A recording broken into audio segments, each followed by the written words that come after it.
వచ్చేసరికి అద్భుతం జరిగింది. నీళ్లు బంగారు కాంతులతో మెరిసిపోయాయి. ఆ తరువాత నది ఒడ్డుకు వచ్చారు. అన్నం, పాలు, నువ్వులు, బెల్లం కలిపి పిండాలు తయారు చేశారు.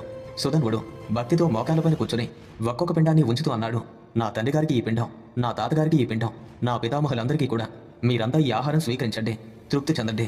ప్రతి పిండం ఉంచేటప్పుడు సుధన్వుడి కన్నీళ్లు ఆగలేదు. అతని హృదయంలోని ప్రేమ, భక్తి అన్ని ఆ కర్మలో కలిశాయి.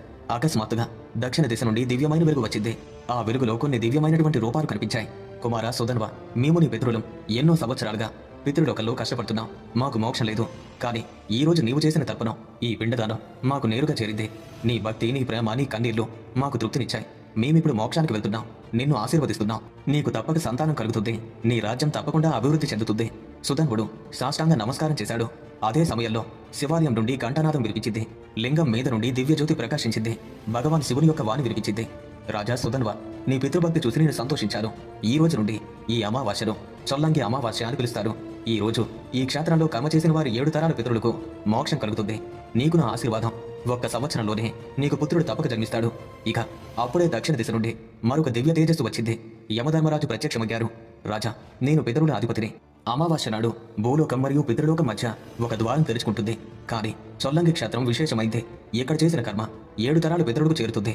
చూడు అని యముడు తన దండాన్ని ఎత్తారు. సుధన్వుడు చూశాడు. దివ్యకాంతిలో అనేక ఆత్మలు పైకి ఎగురుతున్నాయి. ఆనందంతో నృత్యం చేస్తున్నాయి. అవి అతని పితరుల ఆత్మలు మోక్షాన్ని పొందుతున్నాయి.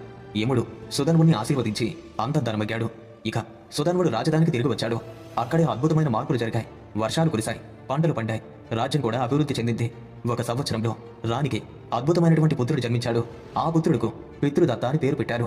అంటే ఆ పేరుకు అర్థం పితరుడు ఇచ్చిన బహుమానం అని. అంతా పితరుల ఆశీర్వాదమే. సుధన్వుడు తన ప్రజలకు చెప్పాడు, ప్రియమైన ప్రజలారా, మనం ఎన్ని గొప్ప పనులు చేసినా పితరుల యొక్క రుణం తీర్చుకోకపోతే అవన్నీ కూడా వ్యర్థం. మన పితరులే మనకు జీవితాన్ని ఇచ్చారు. వారి ఆశీస్సులు లేకుండా మనకు ఎటువంటి శుభం లేదు.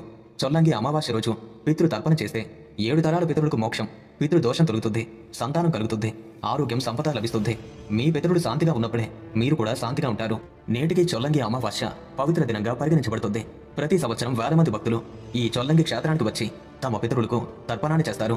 ఇది కేవలం ఆచారం కాదు, భూలోకం పితృలోకం కలిసి పవిత్ర క్షణం. మీ పితరులు గుర్తుంచుకోండి, వారికి కృతజ్ఞత చెప్పండి. వారి ఆశీర్వాదాలే మీ జీవితానికి నిజమైన సంపద. ఇప్పుడు మీరు చొల్లంగి అమావాస్య కథ విన్నారు.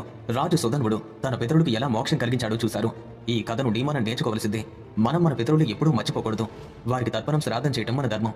వారి ఆశీర్వాదాలే మన జీవితానికి అసలైన సంపద. ఈ వీడియో కనుక మీకు నచ్చినట్టయితే లైక్ చేయండి.